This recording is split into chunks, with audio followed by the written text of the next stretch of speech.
actually had that option.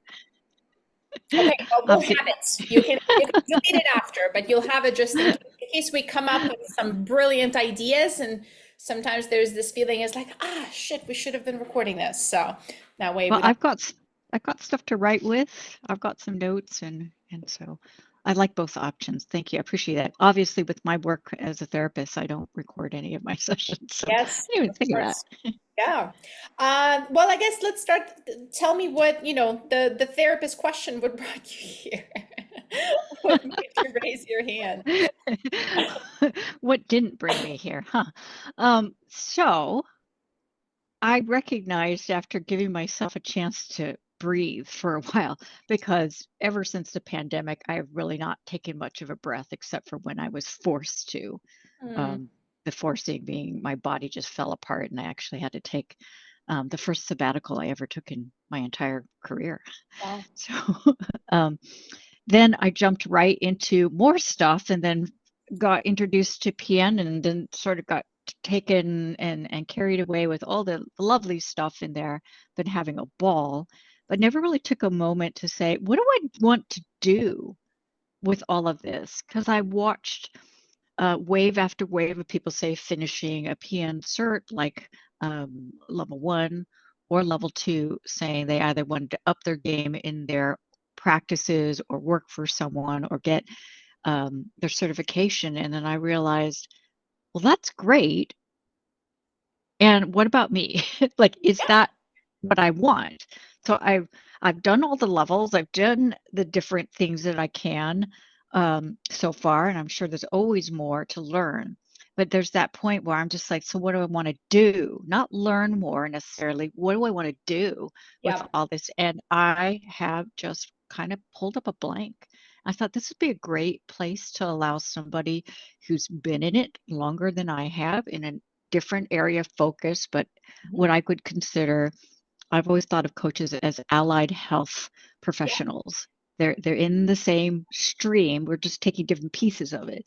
Yep. And I thought, well, maybe I need to let somebody listen to what it is that I'm jibber jabbering about without the same kind of hangups that I have about my own stuff. Hmm. So I thought a clarity call would be a really great way to start piecing through that.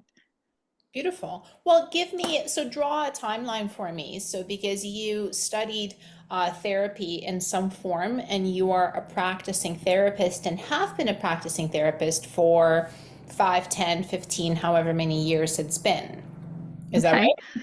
right? Yes, I started out as a nurse, so I have a BSN in nursing, and that focus was in community health. So while most of my compadres went on to like work in hospitals, I said I don't ever want to work in a hospital if I can avoid it. I realized by the time I was finished, I don't want to work in a hospital.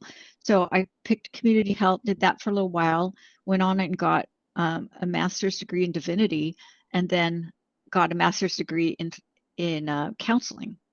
Okay. So Wow. I've been counseling with in private practice since 2000, a summer of 2000, approximately. So now we're almost hitting 25 years. But I've also been a nurse, and so every once in a while I dibble dabble and jump back in and do direct nursing care, patient care. I do some now while as a volunteer, but definitely during the pandemic I was full on back in it. Um, and then the coaching piece started in with the autoimmune paleo coaches group and went through their certification program where was reintroduced to the idea that maybe stress was part of the recovery path for people who have autoimmune disease, because I have two of them. Uh, and start taking on some clients there, and that gave me some ideas about wanting to add on other coaching certifications to just round out my knowledge base, um, as well as to try to focus in on who do I want to help. But all the while, there's this other piece that very few people know about me except for those who knew me back in the day, and that is I'm an artist. So I play piano all my life. I actually performed in it and got a minor in music.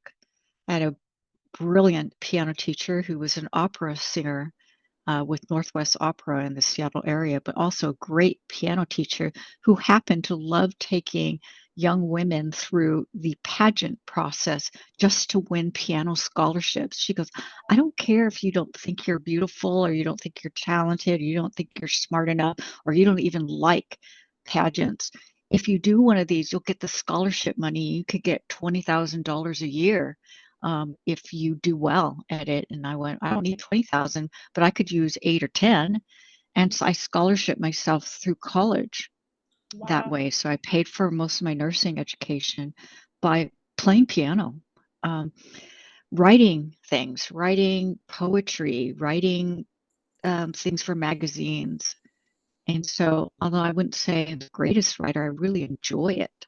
Mhm. So all along this whole pathway of doing therapy and going on and kind of adding pieces, becoming a clinical supervisor for therapists. So if they are training to become licensed themselves, they can come, um, not necessarily work for me directly, but if they have their own clients, I supervise their work until they're ready to take their board exam and sign off on all of the work that they've done.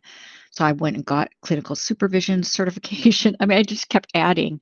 Yeah. Um, and then people would say, well, do you want to come to this conference and speak on whatever topic you want to, as long as it's related to mental health? And I'm like, sure. And I would just create whole presentations, slide decks, write things, and then get up there and without looking at notes, basically create an edutaining presentation. Really enjoyed that. Just the opportunities don't always come up that often.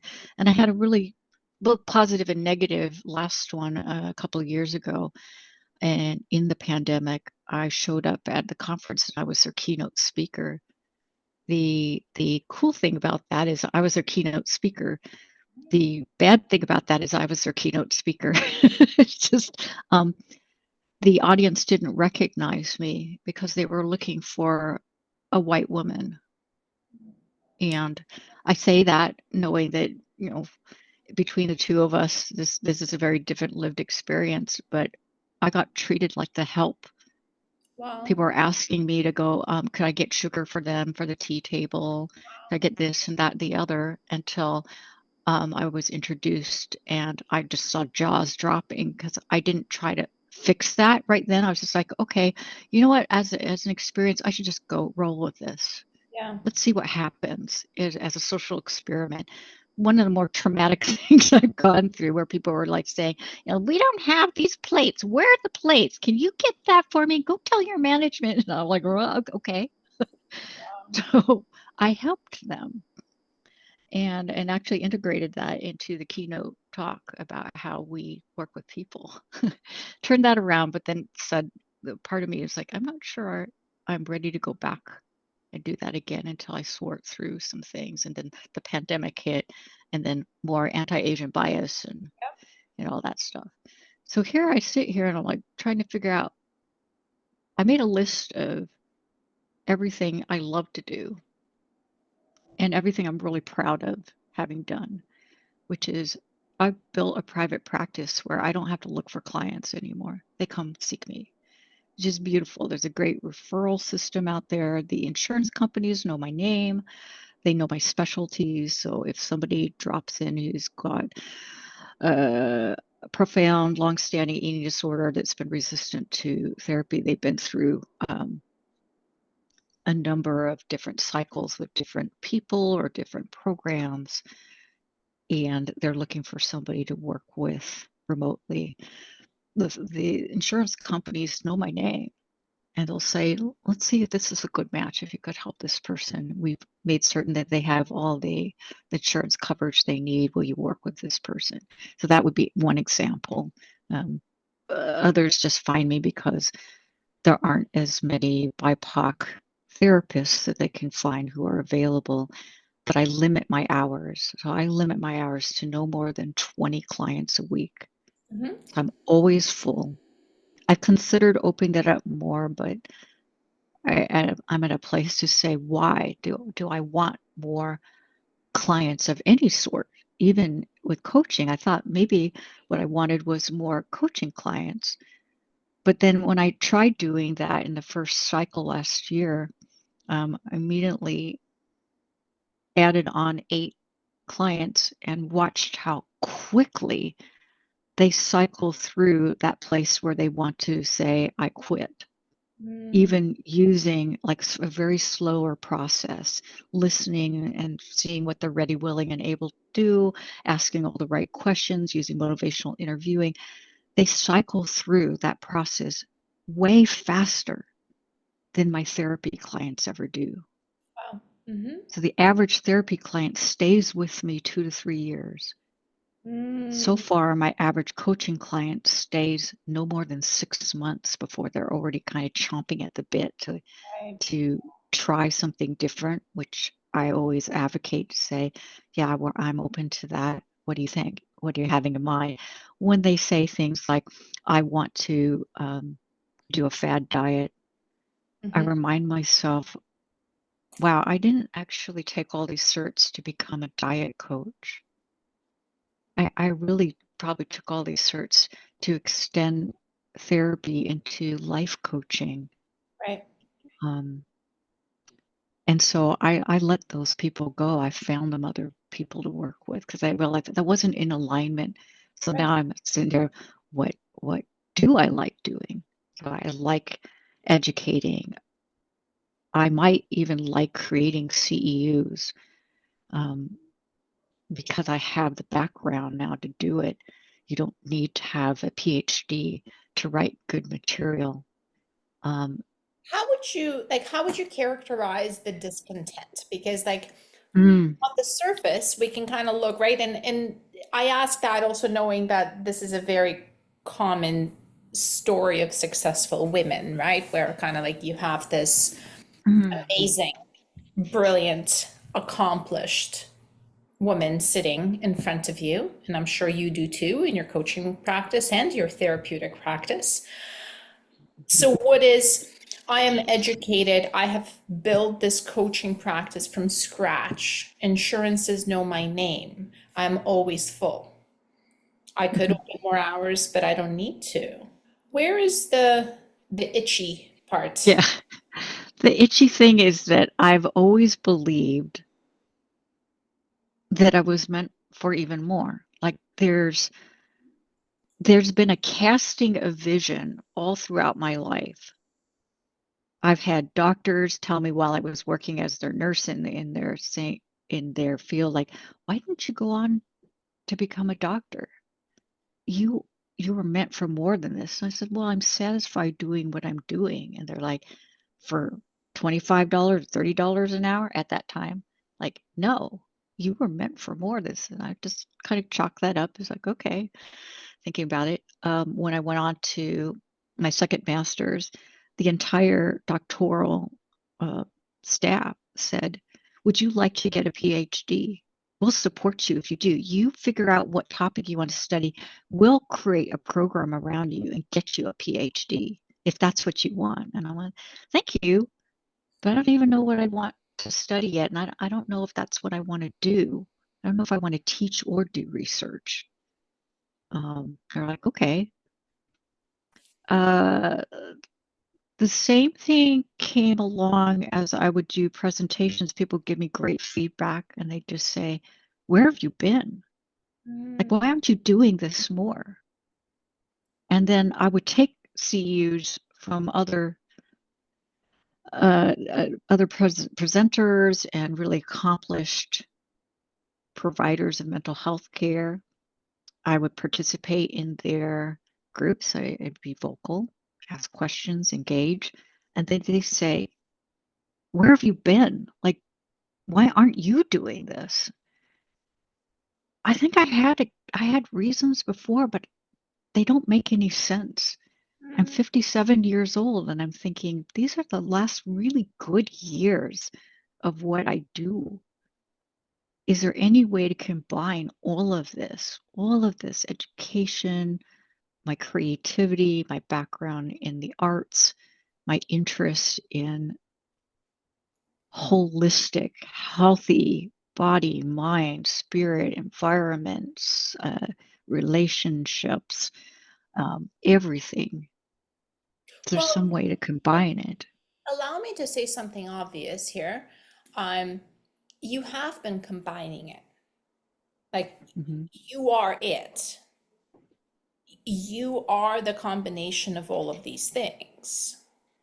Hmm. And I guess I wonder, whether there is a way to combine all of this. Maybe there is, but also just because there are a number of beautiful, amazing things, we don't always have to combine them in a direct, explicit way, right? Like I like Hmm. salami, I like peanut butter.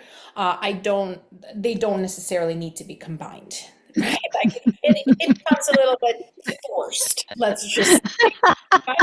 Sort of like, well, I have a master's in divinity and I also play piano and I'm also a therapist and I have a couple of autoimmune conditions. Well, maybe I will be, I don't know, making up songs on piano about like, do you know what I mean? At some point, it's Yeah. you could, Writing the album about the right? songs of disrupted people. Yeah. But you also know that sometimes the answer is that we actually have been doing the thing all along. Right. Right? And what I heard you say is that everyone told me that. Everyone Hmm. told me this. Everyone told me that. Everyone had this feedback. Everyone had an opinion. Hmm. But as we know very well, everyone also treated you like shit at that conference. Yeah. So, what everyone says or thinks, sometimes hits the mark, sometimes they're out to lunch, sometimes they're assholes. So when you say everyone's always told me I've been meant for more, that's one backhanded compliment, don't you think? It Like is. I took it that way, but I've just been sitting with this for so long. It's like, well, what do I do, if anything? What do I want to anything. do with that? Yeah. Well, and I Is guess so the itch. The itch. that might be something to kind of explore, right? Because is this, and that's always a hard question to answer, as you know very well. It's like, is this me or is this coming from someone else? I kind of joke like to this day, I don't know if I did my double major because my background is psychology, but I also did a minor in sexuality, marriage, and family. To this day, I don't Mhm. know if I did it because I was interested or because I wanted to piss off my mother. And I don't think I ever will, right? Like it's one of those things. Like who knows? So I think it's worthwhile to ask, like, okay, but everyone tells me this. Do I believe it? And does it strike true that like, hey, like there is this feeling of like, is this all there is? Yes. Yes. And the answer comes back is that it can't be. It can't be that the only track that's ahead of me with all the more recent, say, adding on these coaching certifications, getting board certified, is just going out there and hitting Instagram trying to find clients. Hmm. Because if I just take that view and I go in the PN community, the most common answer, other than I've got a client who needs to lose weight and they're not, the other question that gets asked so often is, how do I get clients? How do I get started? How do I get clients? And of course, some of the answers come back, no, you don't have to do all your marketing on social media. But I almost feel like I'm going backwards, starting over again where I was 20 something years ago building my business. I already know how to do that. And I'm not sure that that's what it is I want to do now and for what purpose. I still want to help people. I still think I can, but I want to help them in a different way that I haven't tried yet. So Okay. I've just been, because I think that maybe that might scratch the itch and might use some of the other tools I left behind that are in my toolbox, but I just don't use them that often. Okay. I think that actually is kind of fun. Okay. Because what you're saying is, I want to help people, which is one hell of a Mhm. statement coming from a therapist, right? Fair. But more importantly, I want to help people. You have been helping people this entire Mhm. time. And I think we can go out on a limb and say you will be helping people in one way or another for the rest of your Mhm. life. Uh, but in a new way describes the itch. I've been Hmm. helping people. This is what I do. I am meant to help people, but I also have a lot to give, and I've been helping people in way X and in way Y, and I kind of feel like helping people in a different way. Hmm. I want to try something new. Hmm. I am, because the other word that comes up quite a bit in my work is that like there's the itch, right? Like it's itchy, we get itchy. There is the, is that all there is? And then there's the big one, I'm bored. Are you bored? With my therapy clients, no, because they throw me some of the most interesting, puzzling, complex stories. And I usually don't get bored unless they are intentionally being boring.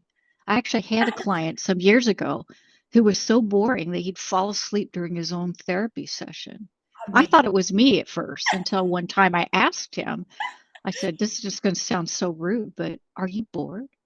And he goes, "You mean in life?" And I went, "No, right now." And he said, "Yes." And I went, "Oh, what would make this less boring for you?" And we got into such richer places. He had his own restrictions on what he thought he should be bringing to therapy that he was boring both of us to tears. It just took me actually asking him point blank, which is, so front door that I was almost afraid to do it. Like I had to find some backdoor way, and I'm just like, I'm gonna take a risk here. Like, are you bored? And then when he told me he was bored, I said, so am I. Right. And he didn't take that as rude. He was just like, yeah, this is a really boring story I'm telling you. I said, There's well, been, so I'm not bored, but there is an itch. I see transitions quite a bit when people want to transition from what they have been Hmm. doing for a long time. I am very fascinated because they go both ways, right? Like they go, the transition I often see, it's regulated professions move into coaching or vice versa. Coaching Mm. moves into regulated professions. So I have coached somebody who is an RD, right? A registered dietitian, has been for a number of years, who also started nutrition coaching.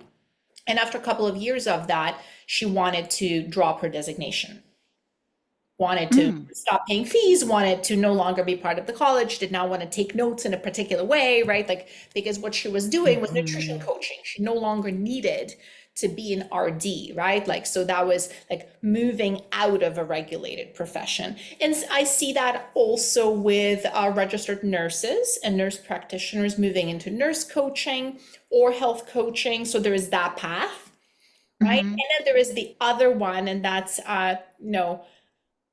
so you as a therapist kind of moving into coaching, and then I see coaches who want to pursue like registered dietitian designation and want to become Hmm.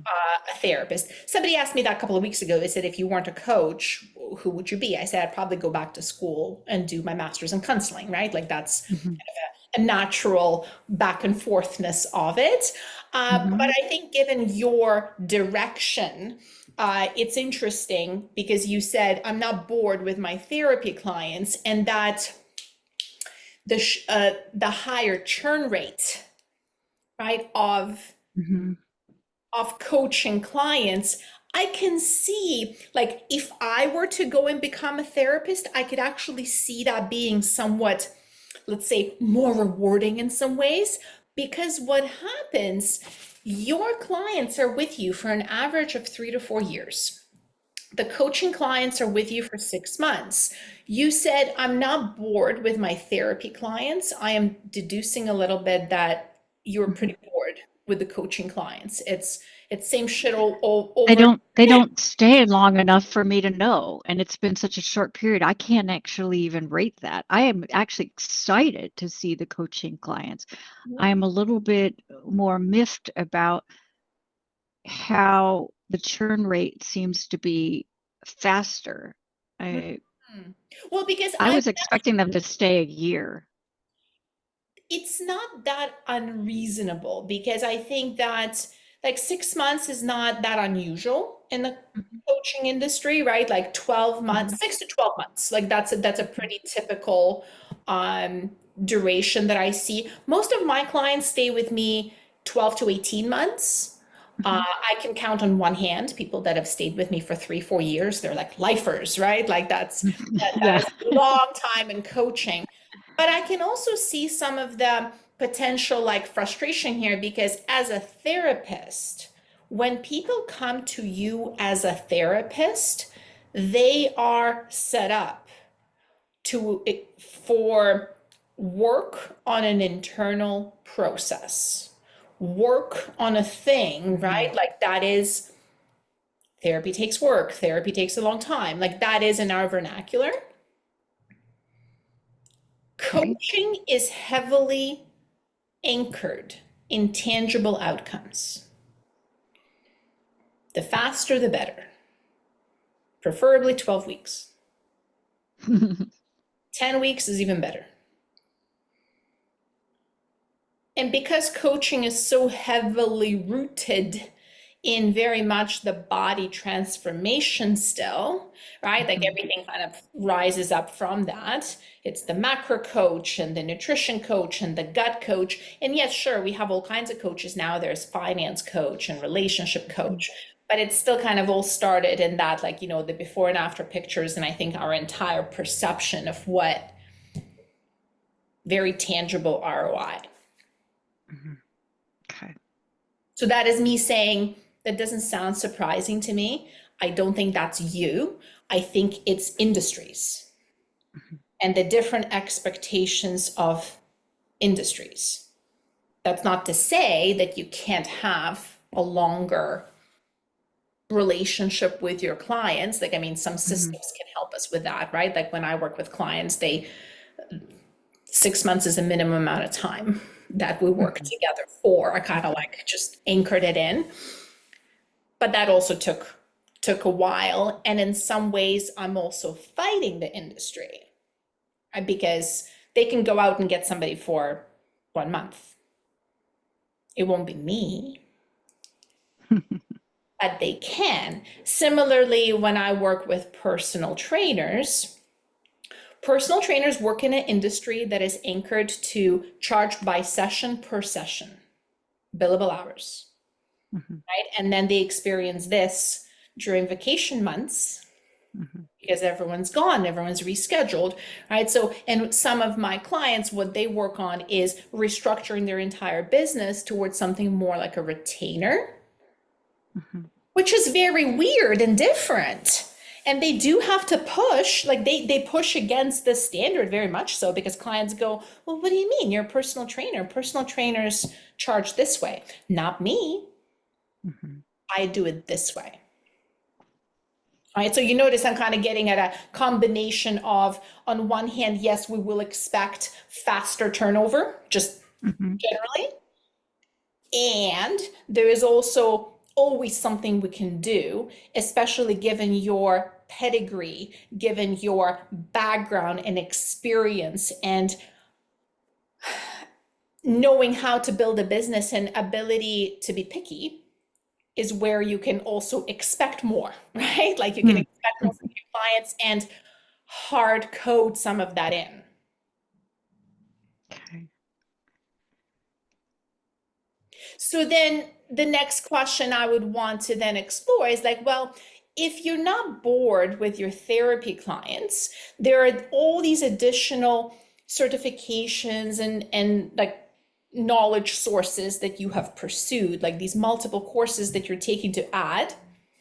I think in some ways, coaching, I don't know, some therapists would probably burn me at a stake for this, but it's almost like Don't worry about it. it's like a modality, right? It's like coaching is like a little bit of a different way to get at it. So I can see how a therapist like yourself could pursue a whole bunch of coaching certifications and courses and practice and even coach some people to get really to add the art of coaching to their therapeutic practice without ever coaching anyone. It becomes a tool they just pull out.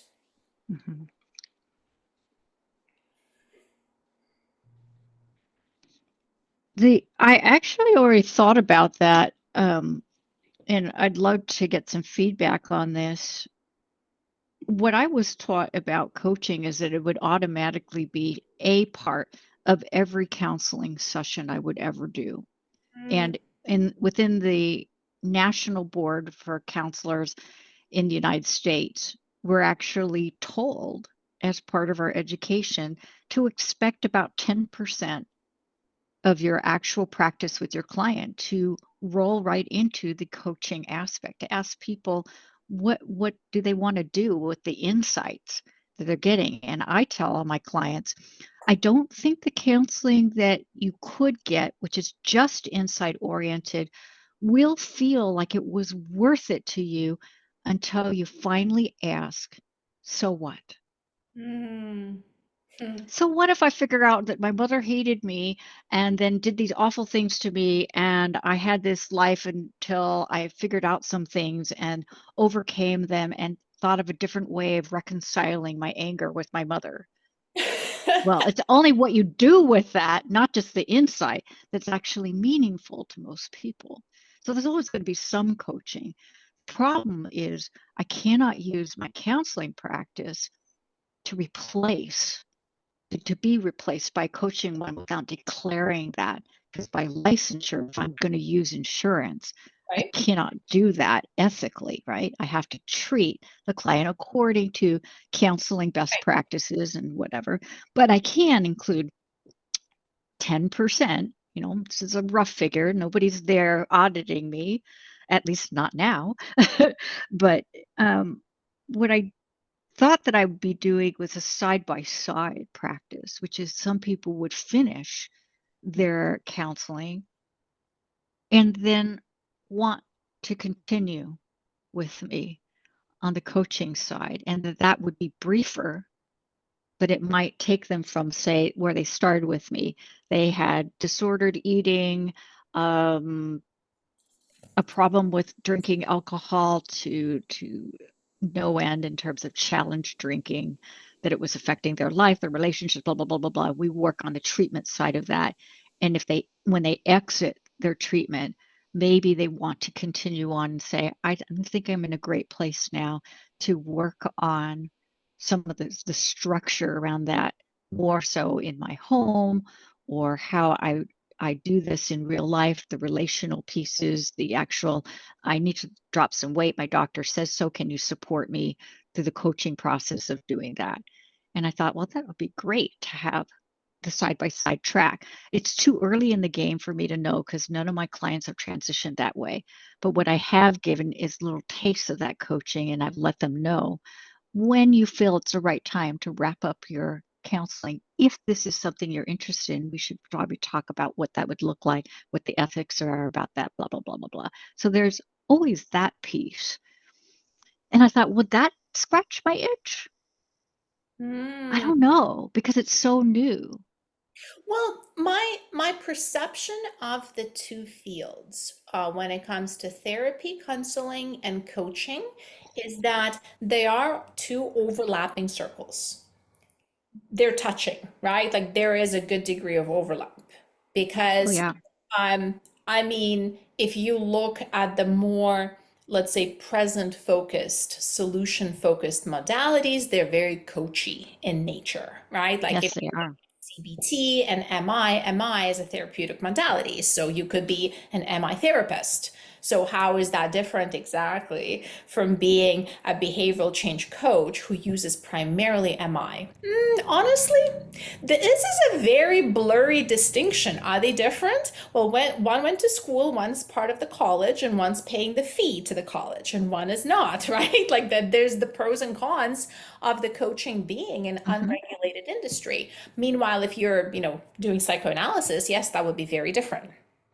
Hmm. Right. So, I also would venture to say that I think that the problem between the two groups, it's a little bit similar to like what I see folks do who do primarily movement instruction.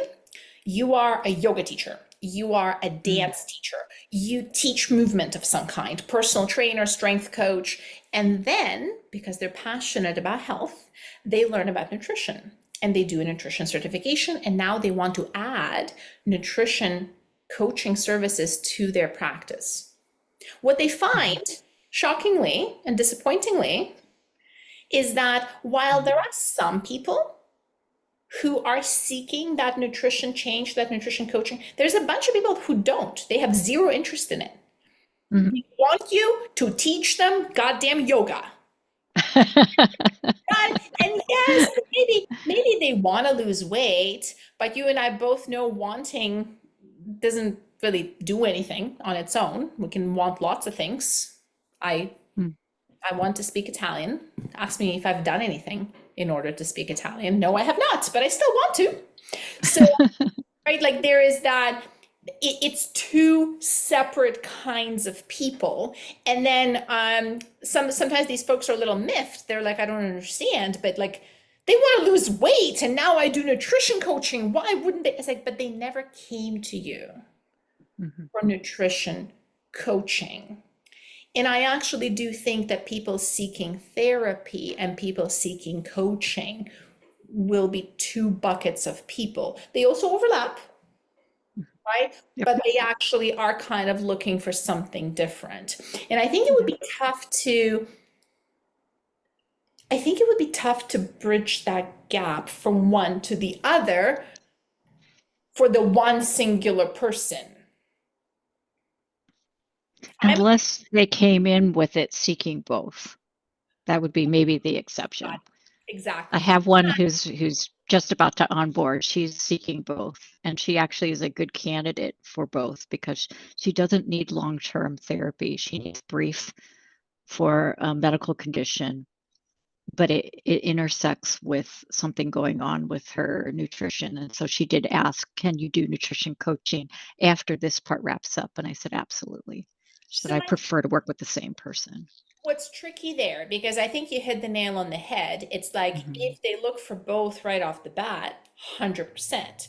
The tricky part is that the two things you offer, one is regulated and one is not.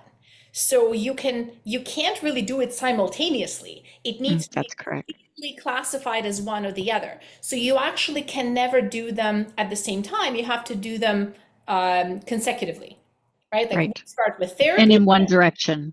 in one direction. That's right. Yeah. Hmm. Okay. So I figured that part out for sure. And so I'm not impatient about the process. I knew it would be probably a slower thing to kind of develop over time, that only some of the people coming towards me, and that all my advertisement, including like what's in Psychology Today, yes, I have these two things. Yes, they are two separate tracks. Yes, it only goes in one direction. It can't go back into the other. If you need more understanding about that, book a discovery call with me. I will explain. We'll see which one is the right track for you right now and what that could look like down the road if you have interest in this. It'll be interesting as I finish up the sleep stress recovery um, piece in there when that's also on what's offered there, that I may be getting some people start with therapy and end up wanting coaching in that other piece there, because we talk about sleep, stress, and recovery anyways as a part of the therapeutic process. It's like, well, how are you taking care of yourself? Well, because then if we get it specific like that, there is absolutely Mhm. nothing stopping you from designing an offer around that, Uh-huh. right? Because you have the you have both sets of tools. Right, and I think you saw that post I put up a number of weeks ago, and I said, "Do I need therapy? Maybe, Mhm. right? Like maybe you do, right?" And this is always something that I consider when I talk to clients, because if they're looking for therapy, that they should be working with a therapist, Mhm. sometimes instead, sometimes in addition. But my goodness, if people are looking for both, and you can provide both, well, that's pretty freaking convenient. Like that's a one-stop That's shop. what I thought. That is a one-stop shop. And there is always going to be demand, and there's the generalists and then there's the specialists. And the specialists, it's that like I'm a macro coach for runners. That's what I do. versus, like I kind of joke because it's like I work primarily with health and wellness professionals. I'm a life coach. What the hell does that mean? Well, that kind of means everything. Mm. Because to me, like I'm a generalist by nature. And also, when I coach, invariably life comes up. So, sure, I could call myself a health coach, but invariably business comes up, right? And work comes up and relationships come up. I could call myself a business coach, but then same thing, life comes up and relationships come up and aging parents come up. And the way I see it as a generalist, everything is in my scope until it's not. And it's Mm. knowing when it's not, right? Like, so people say, like, hey, like, can we talk about this? Well, we can talk about anything. And it's my job to determine where that line ends and say, hey, like, I think you might benefit from seeking out some further support in this particular area. And that's where I offboard people into very specific tracks of support. Mm. You might be able to offer all of that in one, but then I think what becomes your job is education of the prospective client, right? Because I mean, I'm a pretty savvy user, let's say, of both therapy and coaching. And I would have no idea what to expect from an offer like that. So you notice this is where your role becomes to really explain what the hell it is. Because if somebody says, I'm a massage therapist, we sort of know what that means. When you say, I'm a therapist, we sort of know what that means.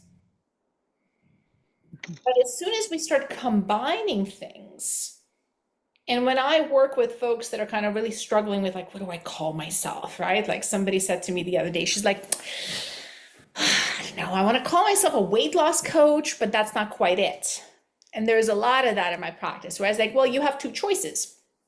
Either you call yourself a weight loss coach, knowing that it will be easier for people to understand what that is, but it will not capture the full nuance of who you are. But then you will start working with them and then you can teach them that nuance. Or you can come up with a name. You can call yourself the wellness guru of holistic living. Like, it doesn't matter. But then you're choosing a path where you're going to have to do a lot of educating, explaining to people what the hell it is you do. Because it's much more intuitive to deduce what a weight loss coach does compared to, a wellness guru of optimized living does. It's like, well, I don't know what that means. I had somebody in PN Coaches for an interview a number of months ago, maybe last year, who was a therapeutic coach. And I think at the time, like they were kind of moving away from the regulated profession. And like, right, this is where nurse coaching comes in as well. There is nurse coaching, therapeutic coaching, which is this like bridgy thing.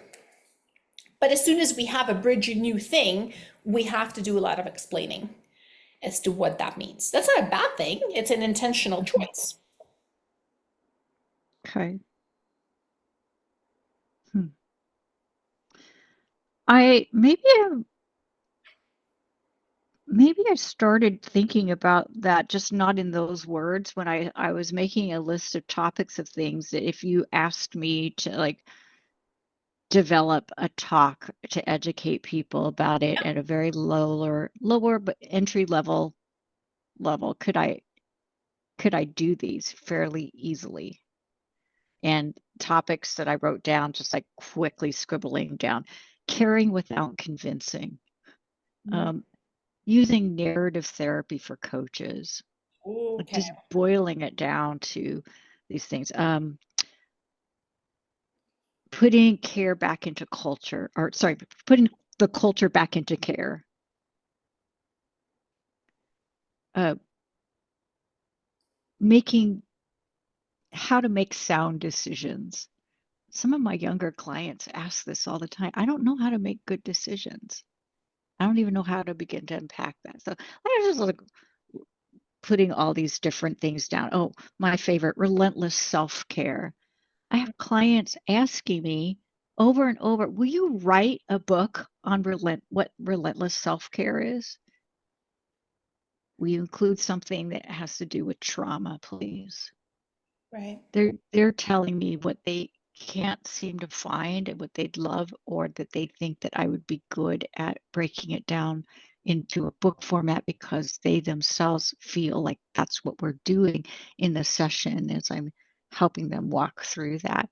And so I have all of these ideas sort of circling around in my head, um, that in my frustration, it's more like circling around in the toilet, and I might just like flush it every once in a while, and then it just kind of pops back up again, and I think about it again, and like, oh yeah. But I feel maybe there's this pull, and maybe that's back to the itch thing again, that if I am not done with the regulated profession portion, and I'm not quite bridging the coaching into the coaching portion, because like you said, they're more standalone, and that's why I put on my Wix that it was 2 tracks, because I didn't see them integrated yet. um, I'm just trying to figure out, is there this place that does allow me to bridge that isn't necessarily in practice? Is that presentations? Is that writing? Mm-hmm. Is that producing YouTube content? Is Well, that going I on Instagram and putting out reels and showing people little bits think of it is that? Oh, possible for them to be integrated. I think what we're saying is we haven't seen them integrated. So if it's done, it's not super well known, right? But there is a couple of, so like here, like I highlighted, for example, like relentless self-care sounds like a really cool coaching program to me. Like it could be 3 months, it could be 6 months.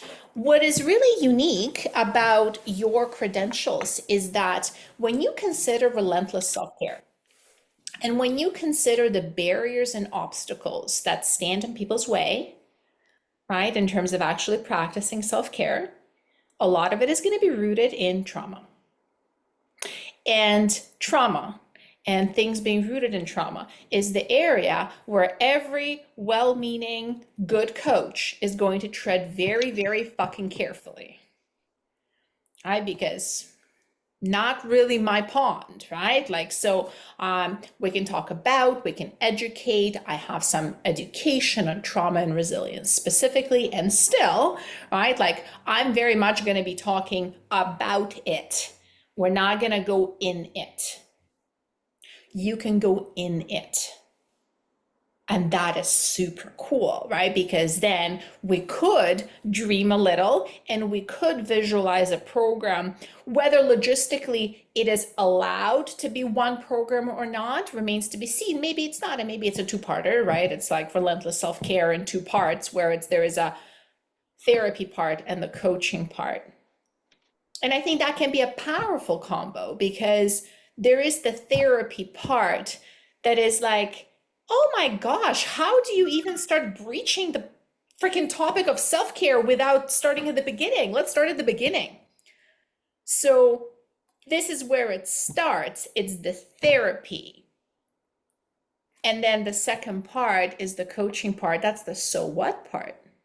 We've done the digging, mhm. we've pulled out the skeletons, we've lined them up, right? And we go into so what? We go into making it specific, into making like, what does maintenance look like? What does the Mhm. actual practice look like? Like that's where like my bread and butter begins, right? It's the actual like goal setting and habit formation, right? And how do we make it fit into your day? And so James Clear, right? Like it's that, right? But you have that whole piece and you can actually deliver both of them. Mhm. But you notice I So the difference here that is that you're not necessarily expecting either one of your buckets of people to just automatically slot into it, because that's correct. that is a thing that people will like select into from the beginning, and you're being very clear as to what that is. Mhm. Mhm. What I've been running into, and this is just the fundamentals of how that business arrangement is, or the legal and ethical pieces of it, that it's only one directional, not both directions. So not bi-directional, it's one direction. Is that if clients in the very beginning are given a choice and finances are an issue, they're going to choose therapy because it's covered. They're not going to choose the coaching because it's at this time it's not. Mhm. What I fear, but again, it's too early in the game to know how this will play out, is that they choose the therapy part and they know about the coaching part as the option afterwards. And they get to that place and do really, really good work Mhm. and then disappear. And that has to be a part of it. You can have no attachment, because if there's pressure on a person to have to finish the Mm. other half, ethically, Well, it's no different than selling them a supplement. I think from the behavioral perspective, though, you see how that's a hard sell, right? Like to Hmm. a consumer, to Yep. not pay for a thing and then have to pay for seemingly the same thing. We know it's not the same thing, but Hmm. it is a similar thing with the same person. Yeah. And I think that can be a hard sell, Hmm. right? Like, because it's like, well, I've done this thing for you that is covered. And then there is this other part that you do that is not covered, but then you're the same person and I've just done things with you for free. And now I have to pay you out of pocket. Like, I think that part can also make it difficult. Yeah. The thing is, I didn't create the system. So No, the no, for only sure. options I can think of is leave and leave insurance, and I'll probably lose 75% of my clients now if I did that, just because they are dependent on employer insurance to cover it, and I get it. Even Absolutely. if I dropped my fee significantly and pissed off my local colleagues, because I'd be undercutting them for the market value. I think notice you just identified a big factor here. 75% of my client base is dependent on insurance paying their bill, Hmm. right? Like, so full Yep. stop, that's Yep. going to be a factor. So anything in the coaching realm, in many ways, is only applicable to the 25% of your client, Percent who can afford it. right? So I'm trying to think, is there something else that I can contribute in the coaching space that might actually help them understand not only what I do, but what the value is, so that if they wanted the full on coaching, they would get it. They would get the understanding of why that's valuable, why they would want to pay for that if they could afford it. Yeah, I think a lot of it becomes like, how do I showcase what I do? What does the taster pack look like? Mhm. Right? Like, without kind of going in. You know, somebody said to me, a prospective client, she said, wow, you're asking for 6 month commitment? But Mhm. that's like a massage therapist asking me to pay for 10 sessions up front. What if I don't like the massage therapist? And I said, well, it is like that, but only if a massage therapist gave you a free 1 hour massage at first, right? Because I would never take on a client without having an in-depth conversation like this. And Mhm. also, most of my clients, when they start working with me, they have seen my work for years. So it's not a cat in the bag, right? But Mhm. I think that's part of the work, where it's like we showcase what we do, what we know, how we do it, how we know it, what is our process. So those topics that you rattled off, each of those could be a talk. And that could be your talk roster that you could pitch organizations with, corporations with, right? And that becomes your taste intro. Mhm. Like relentless self-care, that sounds like a lunch and learn at Mhm. at any organization. And what that acts as an intro to, that could be up to you. Like, what does I'm going to hate myself for using the word, what does the funnel look like, right? Like, so what happens kind of at the introduction? It's like, oh, okay, well, this person came because my work has invited them, and now I've learned, oh, like that's a thing. And maybe that person does whatever the next step is in the journey. It might be another workshop, it might be a book, it might be a pre-recorded virtual webinar or seminar that you have, right? I mean, a lot of these, some of these that you've mentioned also sounded to me practitioner facing, using narrative therapy and coaching, for example, right? Like, this is not something the general population is signing up for. I'm Correct. signing up for it though. But that kind of tells you who Who? the groups are and the people are, because then it's like, okay, but there are the coaching podcasts and organizations and companies and all the things. Mhm. Okay. And I think a lot of it, like, Hmm. I would love to bring like fun into this too, right? Because I think it needs to feel light rather than like, how do I, right? Like, how do I make it fit together?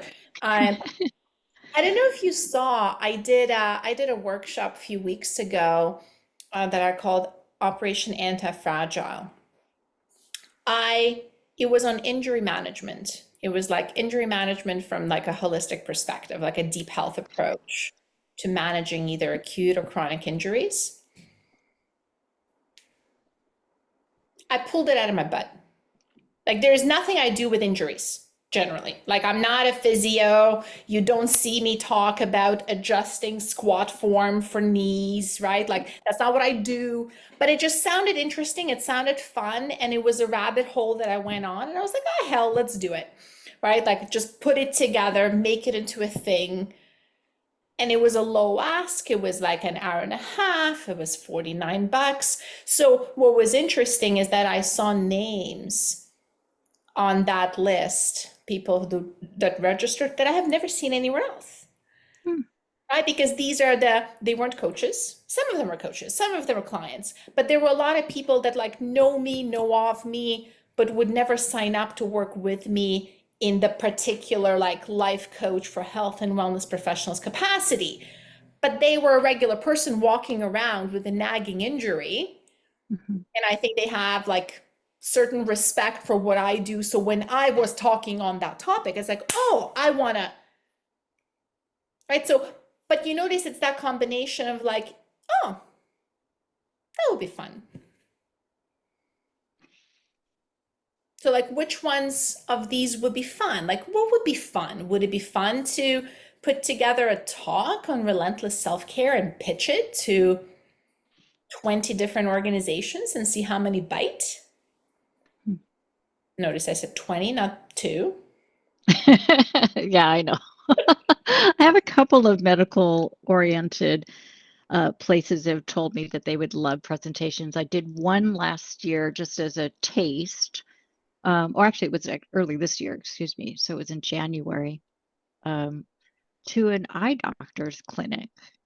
She wanted to talk on dry eye, like treating dry eye, but from the point of view of a health coach talking about inflammation, because you can't actually heal dry eye directly, or the inflammation of dry eye. You can only heal the body's inflammation, which would then affect the dry eye.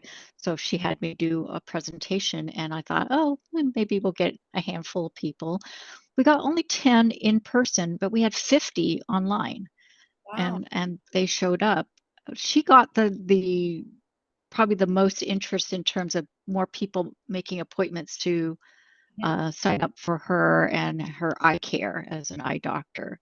And that's appropriate. She was the one doing all of the marketing out there. But um, it was interesting who came, because not everybody who was in that list raised their hand to say they even had a dry eye condition or that they were a medical professional themselves. Yeah. Well, and I would Okay. say, I have to let you run soon. What one thing I would say here, just in terms of exploring the ways, right, to scratch the itch. So, Mhm. um, forgive a very direct example here, but sometimes my husband comes to me and says, "Can you scratch just like between my shoulder blades?" And then I scratch his back, and he goes, "No, not there, not there, not there. Oh, right there." My point being, when we have this like generic itch, having talked to you for an hour, I am not worried about you not having ideas, right? You Mm. have ideas and you will continue to have ideas. But that's so kind of the next step there. It's like trying to theoretically decide where to scratch. Meanwhile, we kind of have to actively start scratching and see if that's it. Is that it? Is Yep. that it? Is that it? Right? Like, so it's Try like, some shit. That's what you're saying. Try all the shit. which one of these? Because, like, the couple of things we've talked about today, kind of right off the bat, like, one, the public speaking piece, putting together a talk, pitching it to a bunch of groups, delivering it to a group, and then just kind of sitting there, like, was this like freaking amazing? Did I enjoy it? Did it scratch the itch? Oh my God, I think it did. Let's do more of it. It's like, no, that's not it. Okay. Maybe there is a group offer of some kind that you develop and it's kind of this self-contained thing and you market that as a thing. And then C, it was like, oh my gosh, this is amazing. This is exactly what I wanted. Not quite that, right? But this is the part where I use the metaphor of like sometimes when we're trying to figure out a path, like the next step to a thing, I use the analogy of sitting in the middle of a dark cave. Okay. And we're sitting in the middle of a dark cave trying to theorize which way to go. Should we go straight? Should we go this way? Should we go that way? And some theorizing is helpful, but at some point we got to get up and we actually got to start feeling for walls. Like it's like, no, up, which way? And nothing is going to give you that direct feedback as the direct experience of doing a thing. And because you don't have to marry any one of these things. The workshop, I don't know what the hell I did with it. Am I going to do it again? Maybe, maybe not, right? It's fun. But it's like, what does that look like? What is the little dip your toes in, play experiment version? How many times have you said the word experiment to your clients? Oh, so many times. You Right? could try this for 2 weeks. Let me know how it goes. That's The right. point is, try something. Try If something. it's not the right thing, you'll know. I know. It's amazing how wise we are. Yeah, yeah. Thank you for helping me hear myself. Thank you for sorting through all of this joyous mess. You're I feel so grateful that I have more choices than I can actually take. Hey, you know what? We all do, right? Like so there's going to be more things than we could ever do. It's a privilege, but it's freaking stressful nevertheless because we still have to pick a thing, right? So we still have to pick a thing. And somebody said it's not about saying no to the things we don't want to do. It's actually saying no to the things we do want to do because there's only See, like limited amount of time. But I think it's very easy to get stuck in the analysis paralysis, as you know very well as a practitioner, of the having to pick like the right decision. And there isn't one here. They're all like perfectly legitimate options of various excitement, right? And I think maybe you try one and you freaking hate it. It's not super fun, but honestly, it's helpful. Hated it. Amazing. Take that off the list, right? It's very clarifying. It is like It so, is. so clarifying. It So is. let me know where you land. I'm looking forward to hearing more. And let's, if you're up for it, let's do like a coaches connect. Let's talk about what you do to a coaching community. We could talk about relentless self-care, or we could talk about something else entirely. Hmm. Let me write that down. A super easy, low-hanging fruit to start scratching. Okay. I got that written down too. Appreciate the recording. I will let you go because I know you've got your next thing to go on to. I thank you so much for your time. Thank you for liking me enough to do a one-off. Absolutely. Let me know what's next. Okay, I will. Thank you. Talk to you soon. I'll Take email care. you the recording. Bye. Okay, thank you. Bye-bye.